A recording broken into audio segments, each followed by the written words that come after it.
The moment the coffin closed, someone opened a door I never wanted to walk through. I sat in the front row, hands clenched so tight that my knuckles turned white. The smell of lilies was suffocating, too sweet, too heavy. Every breath felt like swallowing grief. The chapel was filled with whispers and muffled sobs. But all I heard was the thundering in my chest. Rachel. My Rachel. The love of my life. Gone. My eyes locked on the coffin, polished oak that gleamed under the pale light. It didn't look real. Didn't look like it belonged in this world. The priest's voice droned on. But the words blurred together. Something about eternal peace. Eternal rest. None of it mattered. I wanted to scream. To wake up. To tell them all this was a mistake. A hand touched my shoulder. Gentle. For a second I thought it was Rachel, my mind playing cruel tricks. But it was just my sister, Claire. Her eyes were swollen. Her voice a whisper. "Stay strong, John," she murmured. Strong? I felt like my bones had turned to dust. As the service ended, people lined up to pay their respects. I nodded blankly, shook hands I didn't feel, hugged strangers whose faces blurred into nothing. Everyone said the same thing. She was wonderful. She'll be missed. I'm so sorry for your loss. I hated every word. Then, a shadow fell across me. I looked up, expecting another neighbor. Another friend.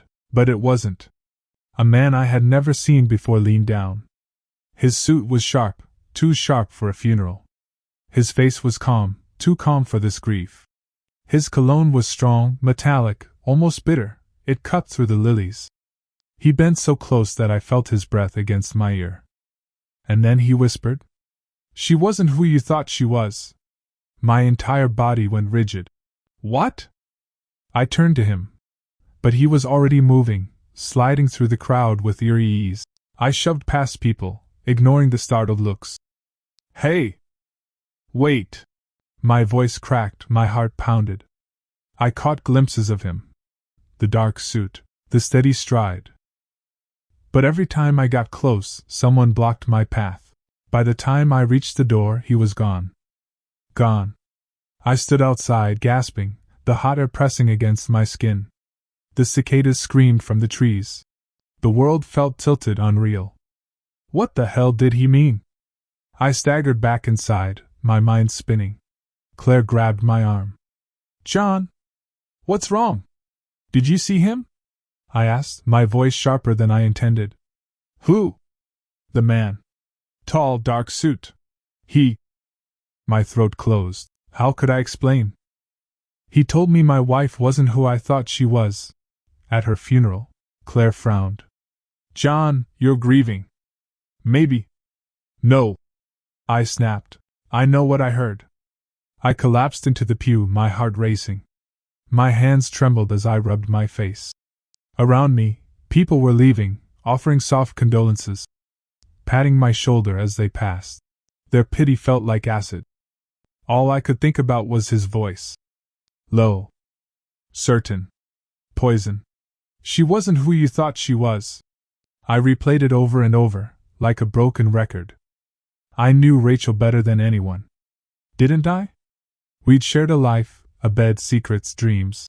She laughed when I burned toast. She cried when her favorite book character died.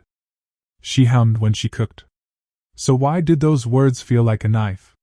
That night, after everyone left, I stood alone by the coffin. The room was silent, heavy. I placed my hand on the smooth wood. My reflection stared back at me, distorted by tears. "I knew you," I whispered. "Didn't I?" But in the silence I heard his words again, stronger, sharper.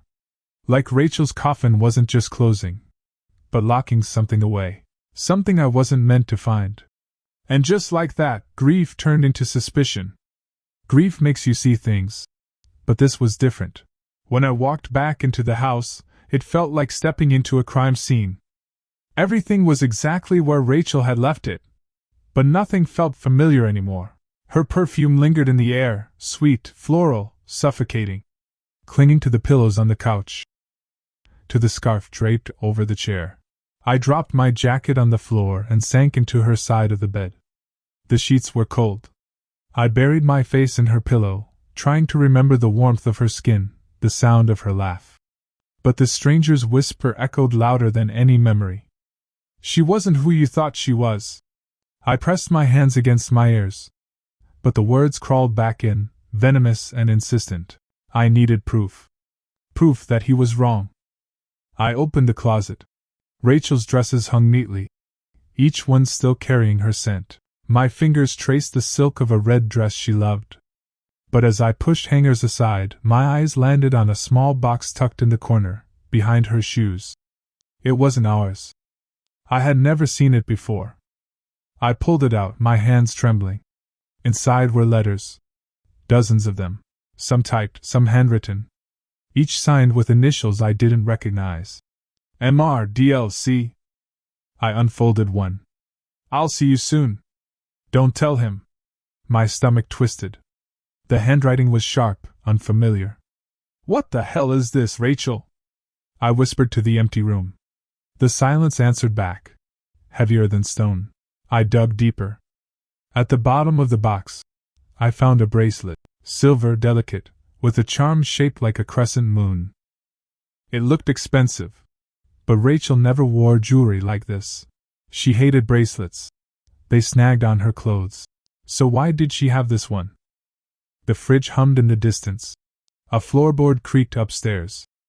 I froze, heart hammering. Hello? My voice cracked, fragile. No answer. I shoved the letters back, slammed the closet shut, and stumbled into the living room. My phone buzzed. It was Claire. John? How are you holding up? My throat was dry. I found something. Letters. They're strange. She hesitated. John, listen. You're in shock. Don't go looking for things you don't want to find. What's that supposed to mean? I mean... Her voice faltered. Sometimes grief makes us imagine shadows where there aren't any. No. I clenched the phone tighter. These are real, Claire. Someone was writing to Rachel. Someone she didn't want me to know about. Her silence cut through me like glass. Finally, she whispered, maybe just let it go. For your own peace. But peace was already dead. Later that evening, I went to the kitchen to pour a drink. The scotch burned my throat. But it did nothing to silence my thoughts. I replayed every conversation Rachel and I ever had. Her half smiles, the times she brushed off questions, the late nights when she claimed she was working. Had I been blind? I pulled open her desk drawer. Pens, receipts, nothing unusual, until I saw the phone. Not her regular one. An old model, screen cracked but still functional. My chest tightened. Rachel had never mentioned a second phone. I pressed the power button. The screen flickered, then came alive. A password prompt. My hands shook as I typed in her birthday. Wrong. Our anniversary. Wrong. My birthday. Wrong. I tried again. Her mother's birthday. This time, it unlocked. The home screen was sparse. A single folder titled Notes. My finger hovered, sweat pooling on my palms. Don't. I muttered to myself, but I tapped it anyway. Dozens of entries appeared. Some were short, like reminders. Others were long, like journal entries. My eyes scanned one. He can never know. If he finds out, everything will fall apart. My heart pounded in my ears. I scrolled further. Messages about meetings. About someone named. About places I had never heard of. The air in the house grew heavier, pressing down on me. The shadows in the corners seemed darker. I felt like Rachel's ghost was standing right behind me, watching. I whispered. What did you do, Rachel? The floor creaked again. My head snapped toward the hallway. Nothing. Just silence, thick and suffocating. I looked back at the phone. The next note began with my name. John must never. I dropped the phone, my hands slick with sweat. My chest tightened like a vice. I scrambled to pick it up, my breath ragged. And then I saw it. One file buried at the bottom. Hidden, almost invisible. It was labeled, "For when he finds out." That night, I unlocked Rachel's old phone, and what I found almost stopped my heart. Her phone was supposed to bring me comfort. Instead, it burned me alive. The glow of the screen cut through the dark like a blade. I held Rachel's phone as if it were sacred, trembling, desperate for a trace of her that still felt alive. But the words that met me were not the balm I sought. They were poison, seeping under my skin. "You promise me." 3 words. So simple. So damning. I could almost hear her voice in them, soft and familiar, yet twisted, as if carried by a stranger's tongue. Each letter branded itself into me, the way a coal brands flesh. Another line appeared further down, waiting like a trap. "Don't leave me hanging. Not after everything we planned." Planned? My breath stalled. What plans? With whom? My wife, my Rachel, had carved a life with me brick by brick, and now, in the hushed glow of this screen, that life cracked apart. I whispered to the silence, "Rachel, what did you do?" The phone buzzed against my palm. The vibration felt alive, like the heartbeat of something I no longer recognized. I clutched it tighter, as if by force I could wring the truth from it. But the truth was not inside me. It was hidden in the shadows of her friendships. Emily. When I stood at her door, she greeted me with a smile polished too bright, as if it had been practiced before a mirror. "John," she breathed, her eyes flicking over my face. "You look like you haven't slept." "I haven't," I admitted. My voice carried the weight of stone. "I found messages. On Rachel's phone. Someone named R." Her hand shifted on the doorframe, fingers curling. A flinch, almost invisible, but my grief-honed eyes caught it. "Do you know who that is?" I pressed. Her lips parted, then sealed. She tucked a strand of hair behind her ear, stalling. Her gaze darted toward the empty street, as though she expected salvation to arrive in the form of headlights. "John," she said, soft, almost pitying, "you've been through too much. Sometimes grief makes us see ghosts." "No," I snapped, then softened. "Don't do that. Don't make me question myself. Who is R?" Emily's breath quivered, shallow. Her arms folded across her chest, her nails burrowing into her sleeves. I don't know. Rachel never." She stopped. Her words faltered and died like a candle in wind. "This isn't good for you. It won't help you heal." But her voice betrayed her. Too careful, too measured. I stepped closer. "Emily, if you're hiding something, you're not protecting Rachel. You're burying her twice." Her eyes met mine, flickered with a truth she refused to speak, then looked away. "I think you should drop it." "Drop it." 2 words, heavy as iron shackles. I gave her a smile sharp enough to cut. "Thank you for your concern." When I turned, I felt her gaze burning into my back. Not warm with care, heavy with guilt. Back home, the phone glowed again. The screen painted the ceiling in shades of pale blue, like moonlight through poisoned glass. I opened the thread again. Words bled together, yet each carved deeper into me. "You said it would only be us. I'm waiting. You promised. Don't back out now." I read them aloud, voice trembling like a confession. The room swallowed my words, leaving them to rot in silence. Who was R? A lover? A stalker? An accomplice in something darker? The phone was no longer a lifeline. It was a coffin, humming with secrets. I thought of Emily. Her trembling hand, the way her laugh cracked under the weight of her lie. She knew. She definitely knew. "Why are you protecting her?" I muttered into the stale air. No answer. Only the soft buzz in my palm. I scrolled deeper, past threads of poison, until one message caught me cold. Not words this time. A pin. A location. My chest constricted as I stared. The timestamp beneath it twisted my insides. It had been sent on the day Rachel died. When the barista said her name, I nearly dropped the cup. The cafe was almost too quiet. A dead silence that clung to the walls, broken only by the occasional hiss of the old espresso machine. The air smelled of burnt coffee beans and damp wood, like the building itself was rotting from secrets. I pushed the door open, and the bell above it gave a hollow jingle. My stomach twisted as I stepped inside. The place was nearly empty. Just one old man dozing in the corner, and a barista wiping the same mug over and over again as if polishing away time itself. I forced myself to the counter, the folded note in my pocket burning like a brand. My voice felt too loud when I asked, "Do you remember a woman named Rachel?" The barista looked up. He was young, maybe mid-20s, with tired eyes that flicked over me like he was measuring how much to say. He frowned, cocked his head, and then answered, "You mean Anna?" The name punched me in the gut. My mouth went dry. For a moment I thought I'd misheard him. "No," I said, "Rachel." He shrugged casually, but his fingers tightened around the mug. So tight his knuckles went pale. "She never introduced herself as Rachel here. Always Anna.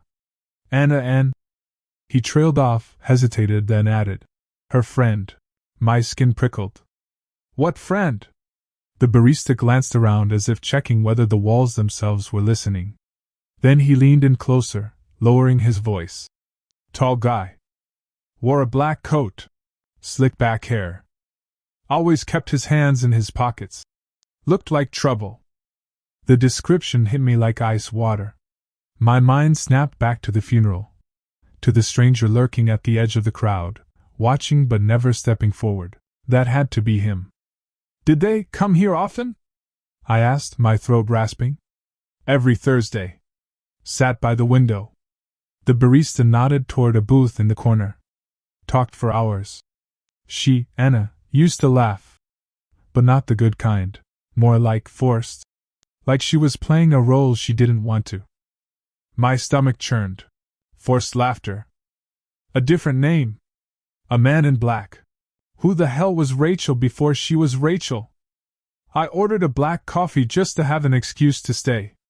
The barista slid the cup toward me, steam curling upward, fogging my glasses. I didn't drink it. I just sat at the corner table, staring at the door, waiting. Waiting for someone to come in and explain why my life suddenly felt like a bad play where every character was lying about their name. The bitter smell filled my lungs until I couldn't breathe. I tried talking to the locals who trickled in. An old woman carrying groceries. A man with grease-stained hands who looked like he worked at the gas station nearby. They all said the same thing. "Oh yeah, Anna. She used to sit here with that guy. She wasn't from around here, I could tell. Always looking over her shoulder. Anna, yeah? But she disappeared months ago. Anna. Anna. Anna." Each repetition chipped away at me. Finally, I couldn't take it anymore. I went back to the barista. My voice cracked. "Listen, I need to know. Are you sure about that name?" He gave me a strange look. His jaw worked. Like he wanted to say more but wasn't sure if he should. Finally, he said quietly, "Look, man, whatever she told you, it wasn't the truth. People don't just change names for no reason. Especially not when they're hiding." Hiding. The word made my chest tighten. I sat back down. My hands trembled against the cup, the coffee rippling as if mocking my nerves. I thought about Rachel, about Anna, about how every time I asked about her past, she dodged with a smile or changed the subject. What if I never really knew her? The bell above the door jingled again. Instinctively, I looked up, half expecting her to walk in, laughing at me for chasing shadows. But it wasn't her. It was no one I recognized. Still, my heart wouldn't slow down. I stared at the booth by the window. I imagined her sitting there, shoulders hunched, pretending to laugh while the man in the black coat whispered something that drained the color from her face. The thought made me sick. Hours passed. I barely touched the coffee. Every time the door opened, I jolted, waiting for answers that never came. My mind kept circling the same question. Why was she living two lives? And then I felt it. The hairs on the back of my neck stood up. The kind of chill that doesn't come from cold air but from being watched. I didn't turn right away. I just stared into the black surface of my coffee, watching the steam twist, pretending to be calm. But deep down I knew someone was watching me. And then I realized I was being watched. He smiled when he saw me, but his eyes screamed danger. The rain had started again by the time I left the cafe. Fat drops slapped against the pavement, turning the alley into a mirror of broken neon light. My boots echoed against the wet concrete. But it was the other sound that made my skin crawl, footsteps, steady and deliberate, trailing just a few paces behind me. I didn't look back right away. I wanted to believe it was nothing, just another late-night wanderer. But the rhythm of those steps, they matched mine, too perfect, too calculated. I turned a corner. They followed. My chest tightened, each breath burning like smoke. Finally I stopped. All right, I muttered to myself, trying to summon courage I didn't feel. Enough games. I spun around. There he was. Tall, lean, wrapped in a black coat that dripped with rain. His hair slicked back. His posture too casual to be real. He smiled, lips curling like a mask. But his eyes, they were sharp, unblinking, predatory. "You've been looking for me," he said. His voice was smooth, too smooth, like a salesman's pitch. I swallowed hard. "Who the hell are you?" He stepped closer. The sound of his shoes on wet pavement was louder than it should have been. He extended a hand but didn't actually expect me to take it. Robert. The name meant nothing to me. Or maybe it did, buried somewhere in Rachel's past. "I knew her," he continued. His gaze didn't waver. "Long before you ever did." My stomach twisted. His words weren't a revelation. They were a blade, slipped between ribs. "Rachel?" My voice cracked. "You mean Anna?" His smirk widened, but his jaw ticked, one sharp clench of the muscle, like he hated hearing the name but couldn't stop himself from playing the game. "Call her whatever you want. We both know she wasn't who she pretended to be." I stepped forward, anger trying to mask the fear in my chest. "Then tell me. Who was she? What was she hiding?" For the first time, Robert's mask slipped. His fists curled tight at his sides, rain dripping off his knuckles. A twitch flickered beneath his left eye.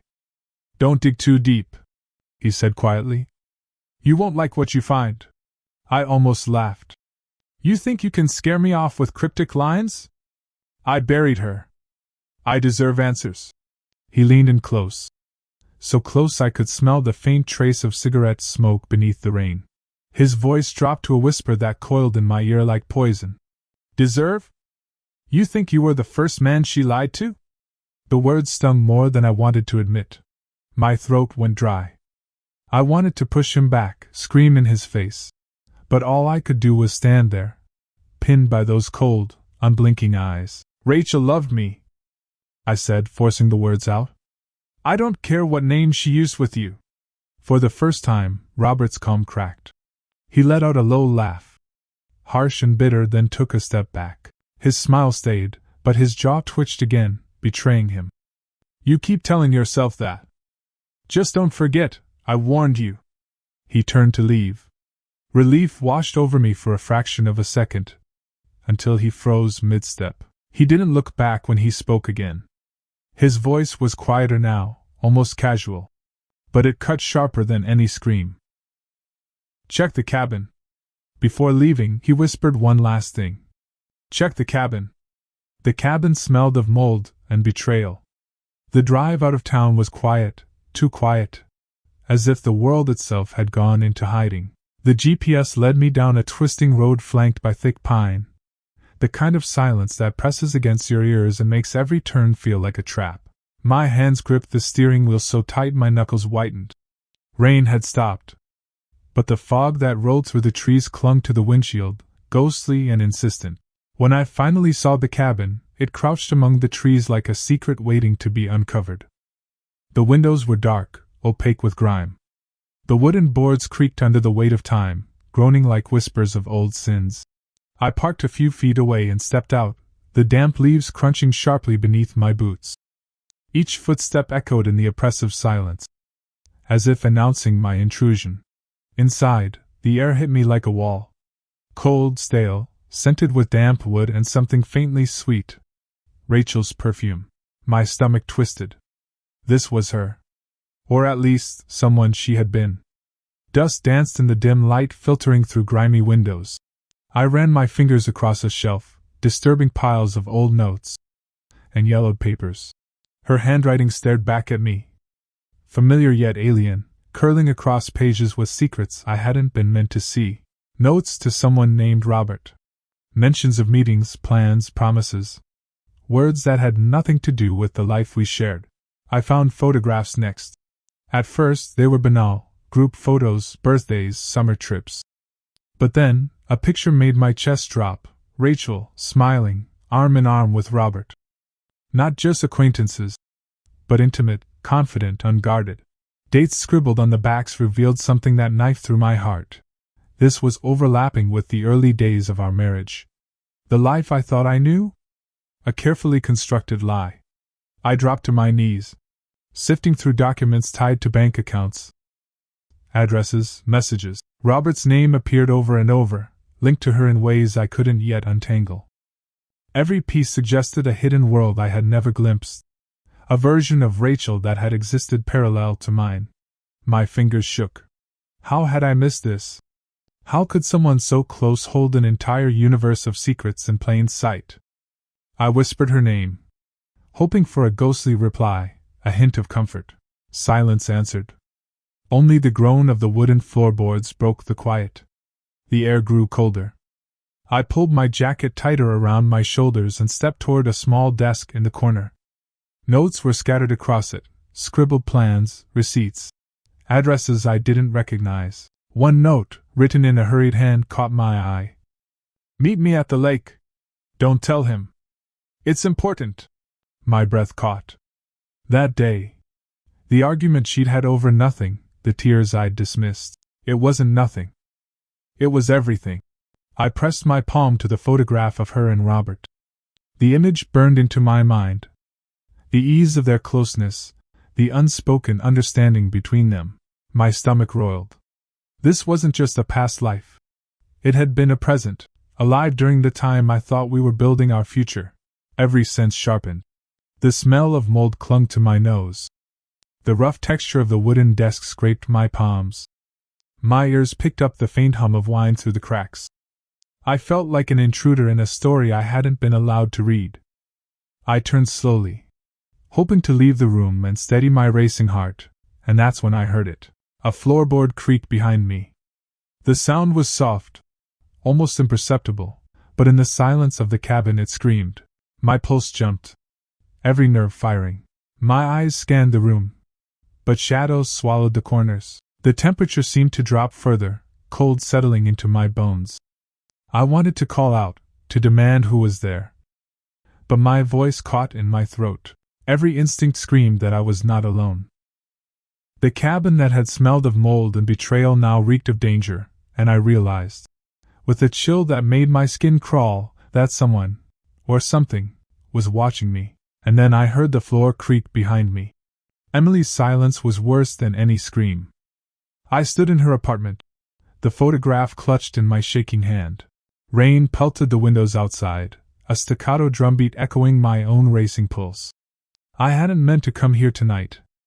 I hadn't planned on this confrontation, but the cabin, the notes, the photos, they had shoved me toward her, toward a truth I wasn't sure I wanted, but desperately needed. Emily's eyes met mine, wide, unblinking.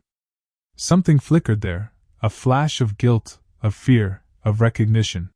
My voice came out sharper than I intended. Emily! I found this, I said, holding the photograph between us like a dagger.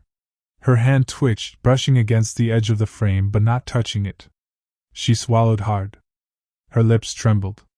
John! I cut her off, anger rising like bile. Don't lie. Don't act like you don't know. Who is he? Robert? You knew about him, didn't you? Her eyes darted away, and I saw it then, The slight tremor in her fingers, the way her jaw clenched and unclenched, the forced blink that tried to hide her panic. She knew more than she had ever let on. I tried to tell you, she whispered finally. Her voice cracked. But you wouldn't listen. And Rachel, she wanted it that way. She wanted to protect you. She left that life behind, John. I swear she did. She loved you. Her words were soft, desperate, but her tears were real. They ran freely down her cheeks, soaking the collar of her sweater. She buried her face in her hands and sobbed, and the sound filled the room like a chorus of heartbreak. I sank into the chair opposite her, my hands pressed over my face. My mind spun. Love? Protection? What had been real? My stomach twisted as the puzzle pieces fell into place. But in all the wrong ways. She had been living a parallel life, one that I hadn't even glimpsed until the cabin. And Emily, who I had trusted, leaned on, confided in, had known. You knew, I whispered, my voice hoarse, and you never told me. I tried, John, she sobbed. I didn't know how. I didn't know what to say. Every time I saw him, every time Rachel called him by that name, I froze. I thought if I said anything, it would destroy you. Destroy everything. Her hands shook violently now, gripping the edge of the table as if it were a lifeline. But there's more you don't understand. Robert, he's not finished. He never is. Leave him alone, John. Don't dig any deeper or...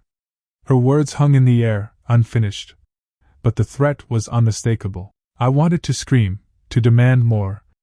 But the sound of her sobbing, the raw vulnerability, held me captive. I felt the rising tide of anger, fear, and helplessness collide. The apartment smelled faintly of wet coats and coffee, the air thick with Emily's guilt and the tension between us. My hands still trembled as I set the photograph on the table. The image of Rachel and Robert staring back at me, accusing, mocking. Every happy smile now felt like a lie. I wanted to believe Emily, to hold on to the idea that Rachel had truly left that life behind. But the cabin, the notes, the hidden messages, they were facts, indisputable. And Emily's confession, painful as it was, only confirmed that everyone around me, friends, confidants, even Rachel herself, had played roles in a story I hadn't been allowed to read. I swallowed hard. Emily, why didn't anyone tell me? She lifted her tear-streaked face, eyes glistening with the sheen of despair. Because they were afraid. Afraid of Robert. Afraid of what he could do, what he would do. I'm sorry, John. I really am. Silence settled between us. I could hear the rain's relentless tap against the window, each drop like a reminder of the truths that had been buried too long. I felt my trust fracture, splinter into shards too sharp to hold. Friends, lovers, confidants. Everyone had secrets, everyone had lied, and I was left to piece together a life built on shadows. Her last words reached me as if carried on the wind, barely audible over my own heartbeat. Robert isn't finished with you. The syllables lingered, a cold whisper curling around my spine. I wanted to ask her what she meant. I wanted to deny it. But deep down, I already knew the hunt wasn't over. Her last words to me were, Robert isn't finished with you. Grief turned to gasoline, and I lit the match. I paced the floor of my study, the air thick with the acrid smell of burnt coffee and the metallic tang of ink from scattered papers. Every document I had found, the notes from the cabin, the photographs, the correspondence between Rachel and Robert, was spread across the desk like pieces of a puzzle I had no choice but to solve. My hands trembled, not with fear this time, but with a cold, calculated anger that made my chest tighten with anticipation. I picked up the recorder, listening to snippets of past conversations I'd captured with Emily and even, secretly, with Rachel herself. Their voices, tinged with guilt and hesitation, were ammunition, each. I didn't know, and I tried to protect you, fueled the growing fire inside me. I could almost hear Robert's smug smile in my head, the arrogance of someone who believed he was untouchable. I sat down, pen in hand, sketching out a plan. Every move had to be precise. Timing, location, witnesses. The trap had to be elegant, psychological, unassailable. My eyes flicked to the photograph of Rachel and Robert, arms entwined, smiling as if the world owed them nothing but their secrets. I ripped the photo in half. My stomach roiled. But the sickness was replaced by determination. He would not walk away with another shadowed victory. The nights blurred together. I stayed up until the early hours, copying documents, labeling files, creating a web of evidence that could choke him with his own lies.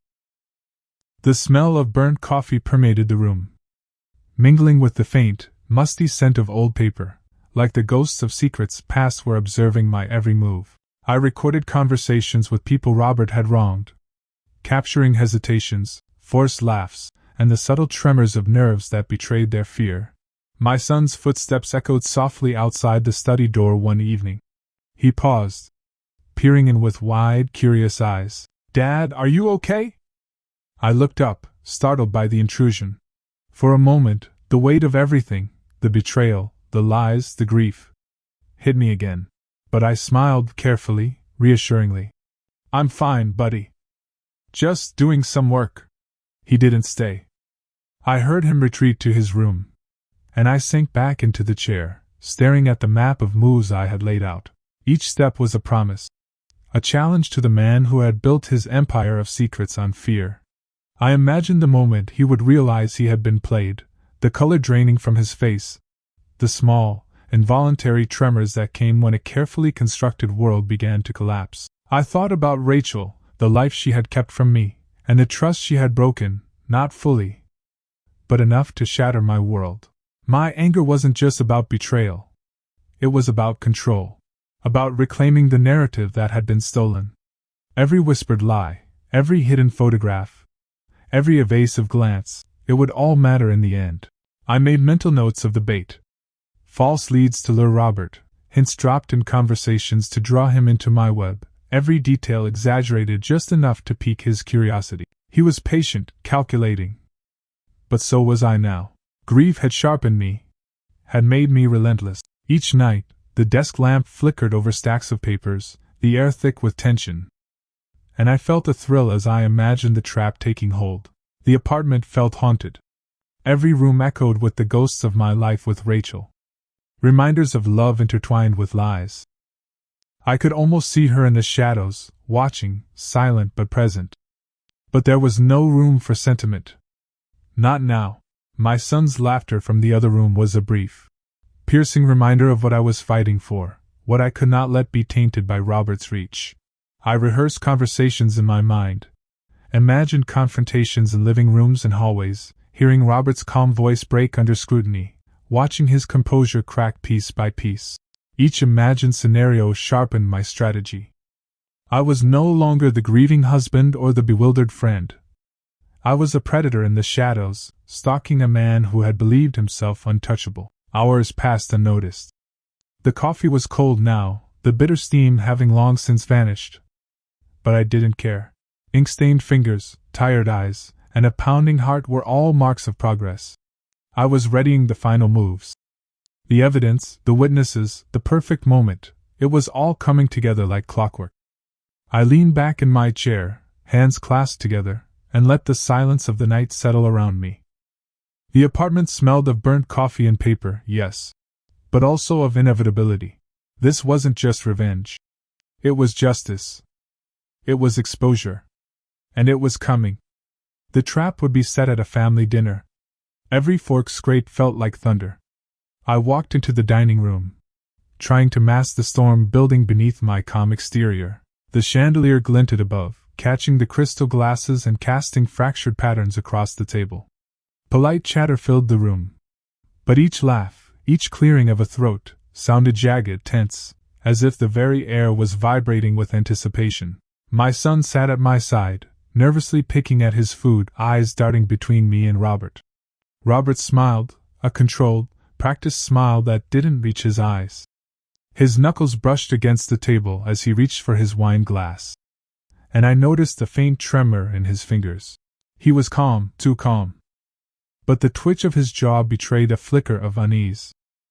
I let my gaze linger, noting every subtle tick, every micro-expression that revealed cracks beneath the surface.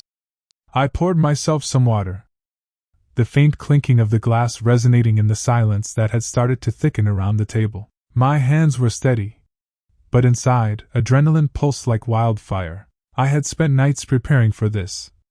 Recordings, documents, leads laid carefully like pieces on a chessboard, and now, every subtle gesture of Robert's told me my strategy was already working. "Robert," I began, letting the word hang in the air like smoke. "You've known Rachel a long time, haven't you?" My voice was casual, deceptively calm, but every syllable carried weight. He blinked, forcing a shrug. "I knew her, yes. Many years ago." "Why do you ask?" I leaned slightly forward, letting my gaze sweep the table, including my son and the empty chairs around us, before returning to Robert. "I found some old photos, notes, letters," I said slowly. "Some of them suggest a timeline that overlaps with the start of our marriage." The air shifted. My son's hand froze mid-bite.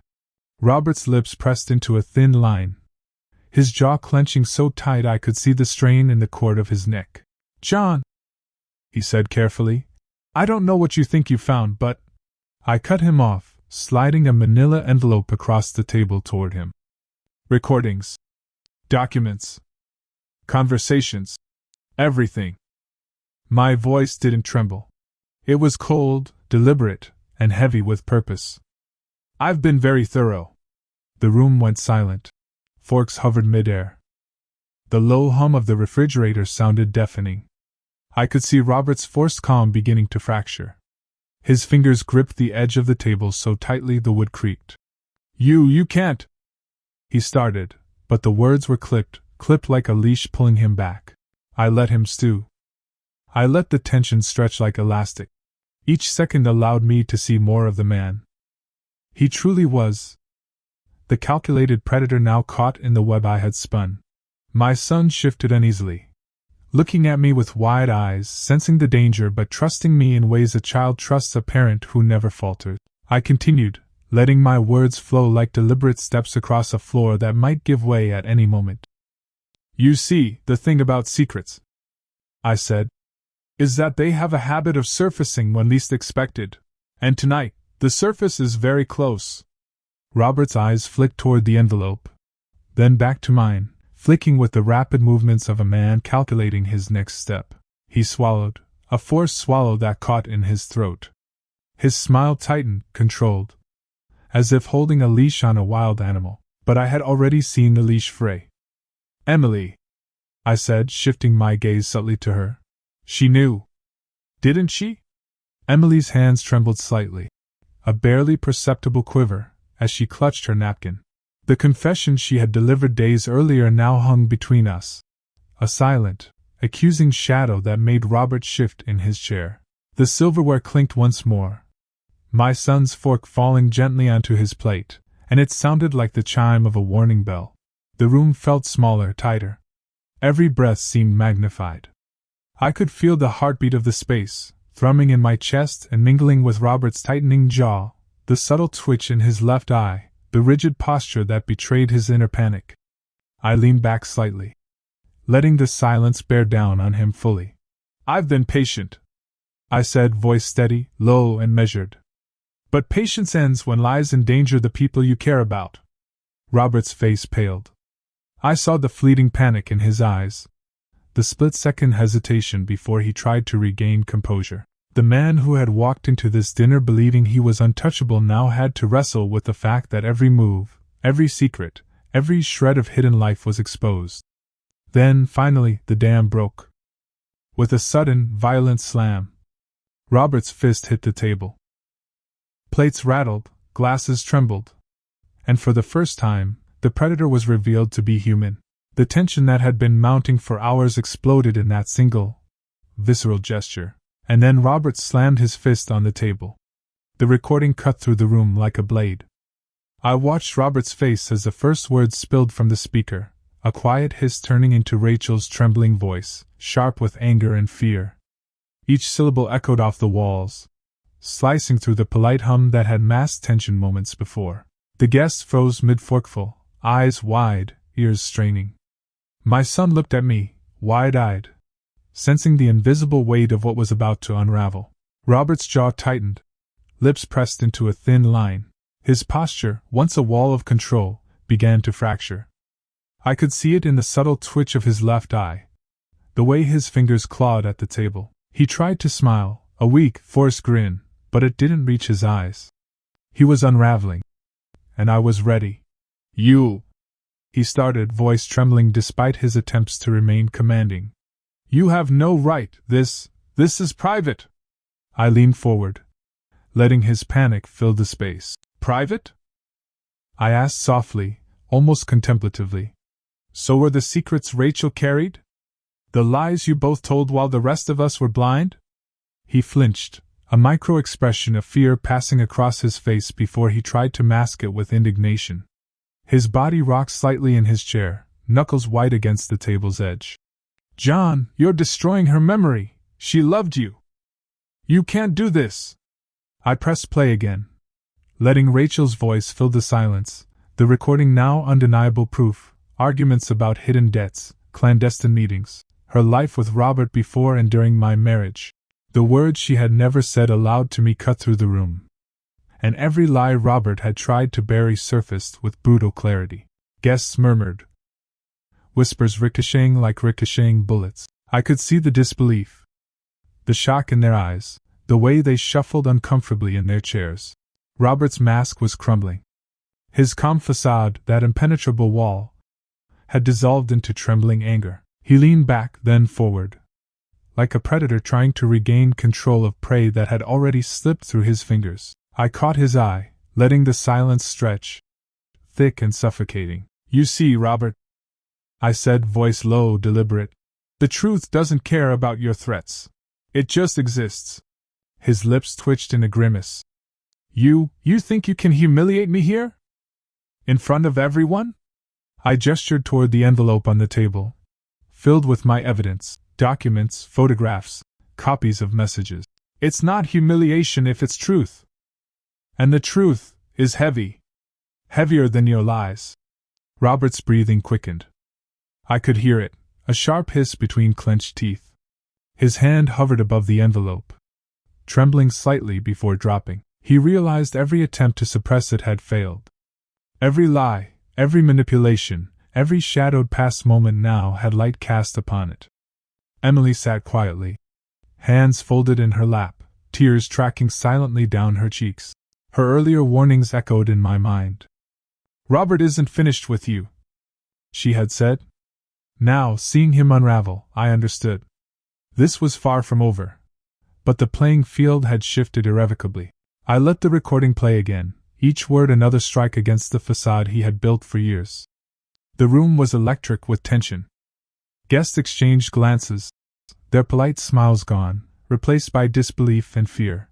Robert's chair scraped sharply against the floor as he suddenly lunged forward, a futile attempt to snatch the device. You stop this! He shouted, voice breaking, hands shaking as they hovered over the speaker. Stop exposing her! Stop exposing me! I met his gaze, steady, unyielding. You're out of time, Robert. Secrets only last until someone decides to see them. He recoiled, and I finally allowed myself a slow exhale. Relief, strange and heavy, coursed through me. The truth wasn't buried anymore. The years of lies, the hidden manipulations, the shadows in Rachel's past, they were all laid bare. And yet, even in this moment of clarity, a shiver ran down my spine. Robert's eyes, dark and full of menace, never wavered. A warning hung there, unspoken but clear. Robert leaned across the table and hissed, "This isn't over." Watching Robert unravel was like watching a mask peel off. I could feel it in the air, heavy and acrid. The metallic tang of spilt wine mixed with the subtle sweat of tension. Every chair in the room seemed to lean forward with anticipation. Every eye trained on him. Robert's face, once a carefully constructed portrait of calm dominance, had begun to fracture. The corners of his mouth twitched, a forced smile that didn't reach the icy glare in his eyes. You think you've won, John? He spat, voice sharp, but cracking under the weight of his own panic. You think showing them a few recordings changes anything? I stayed still, letting the room's silence amplify his unraveling. It's not about winning, Robert, I said, soft, deliberate. It's about truth. Something you seem to have misplaced somewhere between your lies. His hands gripped the edge of the table so tightly that the knuckles turned white. Each tremor betrayed his growing panic. He leaned forward, teeth bared like a predator cornered, eyes darting to the witnesses, friends, colleagues, family, who had once nodded along to his well-rehearsed stories. Now they stared. Eyes wide, mouth slightly agape. His credibility was dissolving in real time. You don't understand," he began, pacing in tiny, jerky steps, like a caged animal. The sound of his shoes scraping against the polished floor punctuated each sentence. "This isn't over." "It is, Robert," I said, voice calm, measured, at least for the pretense. He laughed, a harsh, brittle sound, devoid of humor. His body language betrayed the collapse behind the facade. Shoulders hunched, forehead glistening with sweat, lips pressed so tightly they were almost purple. He gestured wildly at the evidence spread across the table. Documents, photos, recordings. But his fury only underscored his weakness. The more he shouted, the less anyone believed him. My son shifted in his seat, fidgeting with the napkin, and I caught his glance. Fear, confusion, but also the faintest glimmer of admiration. For the first time, the invisible shield Robert had worn for years had cracked. And I could see it. I was no longer the hunted. I was holding the script.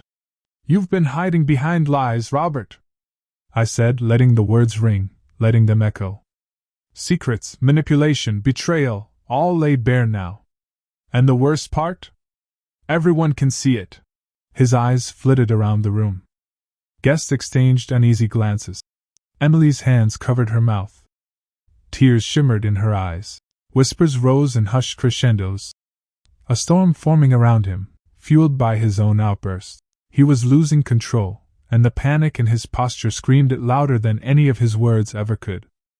"You'll regret this," he hissed, leaning across the table, fingers trembling, nails tapping against the polished surface. "I will."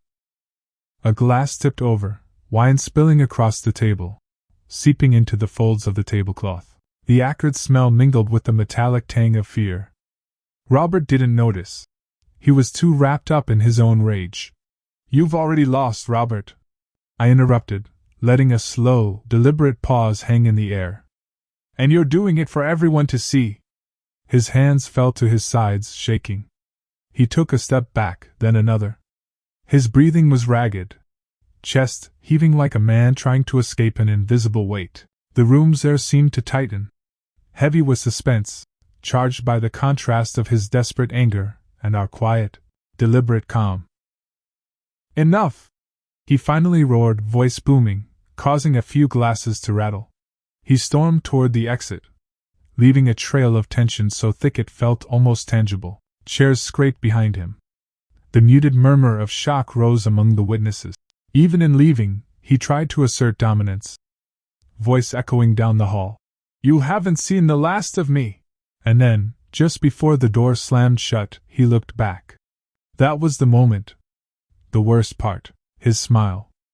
Not the forced, controlled smile of the man he used to be, but a slow, cruel twist that promised reckoning, a shadow of malice that refused to vanish. The room froze. Every heart seemed to skip a beat. It was a reminder that, although his facade had crumbled, the storm wasn't over. I exhaled, finally allowing myself to feel the subtle lift of weight I had carried for so long. Relief. Victory. But not triumph.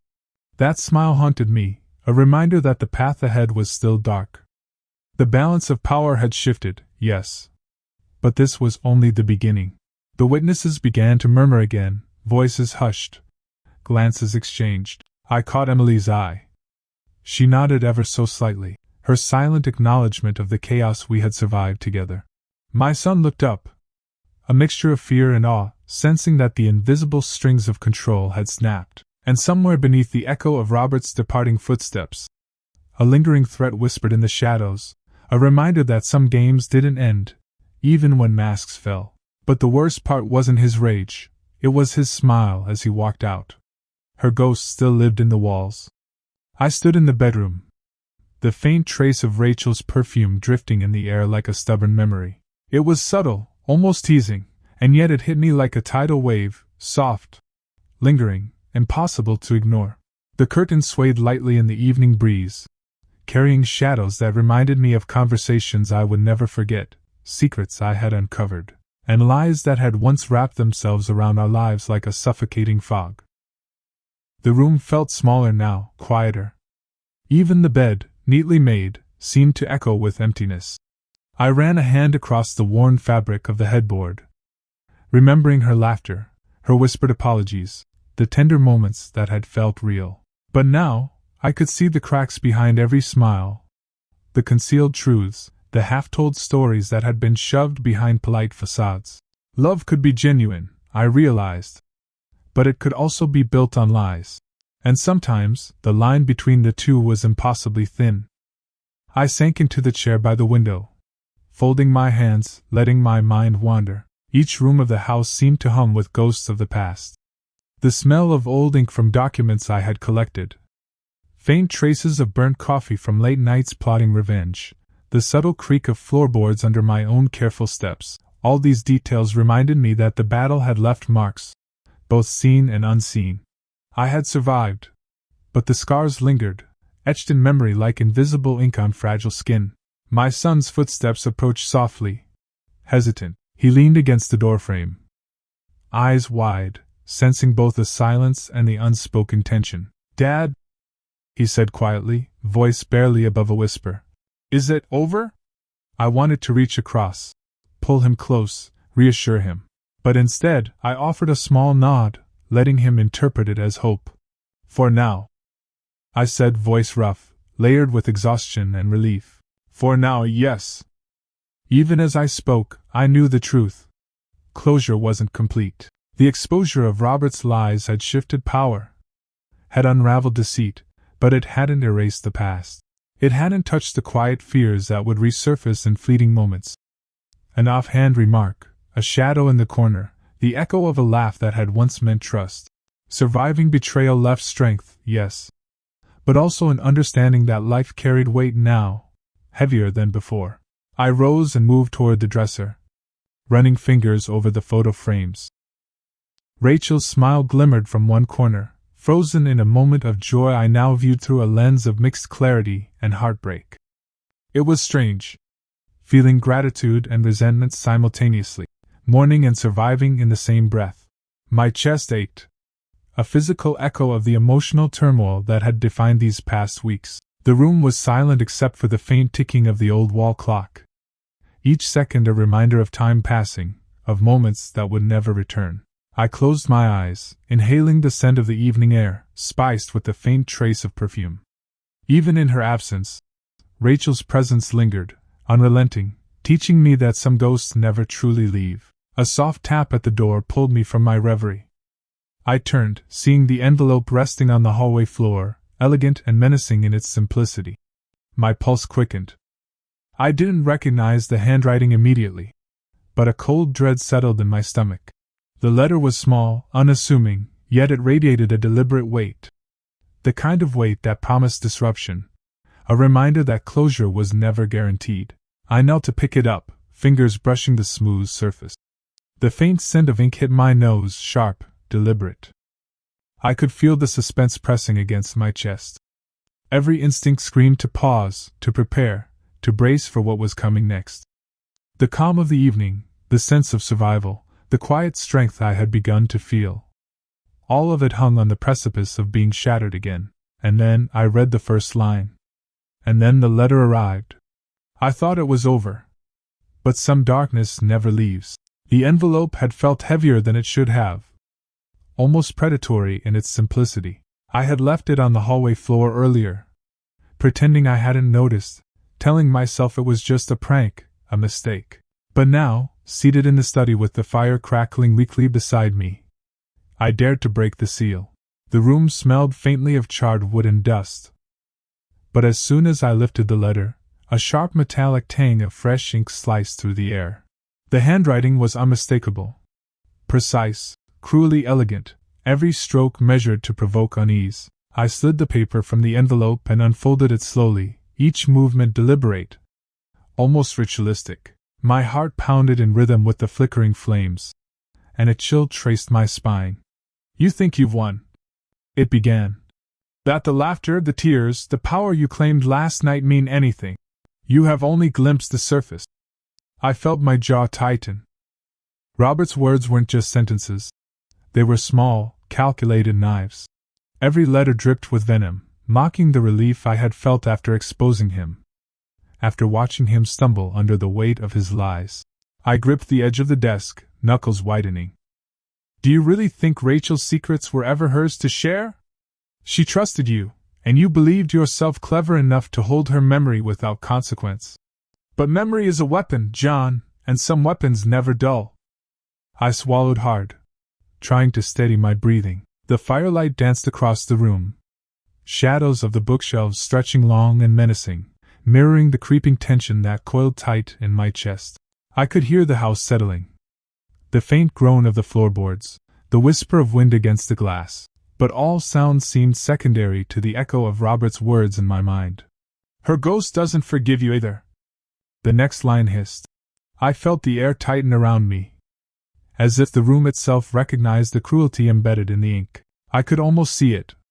Rachel's memory transformed into a specter, twisting in mockery, reminding me that even in victory, there were corners of pain I could never escape. The letter continued, recounting incidents only Rachel and Robert had shared, moments I was never meant to know. Each anecdote was a precise strike. Whispered arguments in the kitchen, stolen glances, secrets I had unearthed and assumed were mine alone. Robert's voice was present in every word, a phantom in the paper. "Did you enjoy watching me falter? Watching my composure break in front of your witnesses? How quaint. But let me remind you, John, that this house, these walls, this life you cling to, they are built on shifting sands. You cannot anchor yourself in someone else's ruin without consequence." I felt a shiver rise, crawling up my spine. My hand trembled slightly as I held the letter, the firelight casting a pale glow on the ink. Outside, the night pressed against the windows, heavy and silent, as though the world itself was waiting for the next move. "I may be gone," the final line read, "but I am still inside your walls." For a moment, the room seemed to freeze. The fire sputtered as if startled, the shadows pulling inward. My blood ran cold, a sudden vertigo of disbelief washing over me. I had thought this was the end. I had believed the exposure, the confrontation, the fall of his mask had sealed closure. But the words sprawled across the page told me the story was far from over. I pressed the letter to my chest, feeling the weight of his presence in the metallic scent of ink, in the lingering memory of every taunt. My mind raced. Every strategy one had employed, every late-night planning revenge, every careful step toward reclaiming power now seemed fragile, almost naive. The game had changed. The stakes unseen but far more dangerous. And yet, beneath the dread, I felt a subtle shift. A cold, deliberate focus settled in, replacing the fear. The knowledge that Robert's reach persisted was terrifying, but it also sharpened something inside me. I was no longer reacting blindly. I was ready. I folded the letter carefully, the crisp paper crackling under my fingers. Its words left bruises on my mind, lingering like frost on skin, but I sensed clarity beneath the ache. Some darkness would never leave, yes. But that darkness could also be fought, dissected, and ultimately overcome. Outside, the wind rose, rattling the windows. I could hear nothing else, but the house felt alive with anticipation, as if it knew the coming chapters were yet to be written. The fire cracked once, a fleeting orange glow illuminating the letter still in my hand. As I folded the letter, I knew the real story had just begun.